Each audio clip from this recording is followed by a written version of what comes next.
Cette visite officielle est une étape importante dans le renforcement des relations entre le Mali et la Russie. C'est ce que nous précise en tout cas le ministre des Affaires étrangères et de la coopération internationale. Abdoulaye Diop est au micro de nos envoyés spéciaux Garibou Pérou et Sidiki Balou. Le président de la transition est à Moscou à l'invitation de son homologue, son Excellence le président Vladimir Poutine. Cette visite se tient aussi dans un contexte qui est marqué par l'approfondissement des relations entre le Mali et la Fédération de Russie, qui sont d'abord fondées aussi sur une relation de confiance, une relation d'amitié personnelle entre nos deux chefs d'État qui, depuis leur rencontre, ont convenu de travailler à faire en sorte que les relations économiques entre nos deux pays puissent être hissées à la hauteur de la relation très dense qui existe entre nos deux pays sur le plan de la sécurité. Vous savez que les relations entre le Mali et la Russie ont connu une densité importante ces dernières années, notamment sur le plan de la sécurité, ce qui a permis à notre pays, de façon générale, de faire baisser le niveau d'ensemble d'insécurité dans notre pays, qui nous a permis aussi de reprendre le contrôle de notre territoire national. Mais le défi reste aussi à travailler ensemble pour pouvoir renforcer justement les relations économiques dans plusieurs domaines, dans le domaine de l'agriculture, dans le domaine de l'énergie, dans le domaine de la communication, dans le domaine de l'économie numérique également, qui est aussi un domaine important, dans le domaine des mines.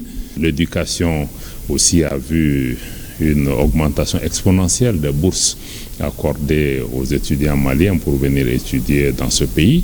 Donc de façon générale aussi, la Russie et le Mali, naturellement, comme vous le savez, ont une relation solide et travaillent ensemble à se soutenir mutuellement sur la scène internationale. Donc la venue du président Goïta aujourd'hui en répondant favorablement à cette invitation est une occasion pour les deux pays de travailler à renforcer ce partenariat, à le consolider, à pouvoir faire en sorte qu'on puisse obtenir des résultats plus importants. D'abord, consolider ce qui se fait sur le plan sécuritaire, mais aussi pouvoir aller vers la concrétisation de différents projets et initiatives qui sont en cours sur le plan du développement économique. Et cette visite sera aussi marquée par la signature d'importants accords dans un certain nombre de domaines stratégiques. Nous espérons qu'à l'issue de cette visite, une nouvelle dynamique sera imprimée à cette relation en dessinant des perspectives nouvelles.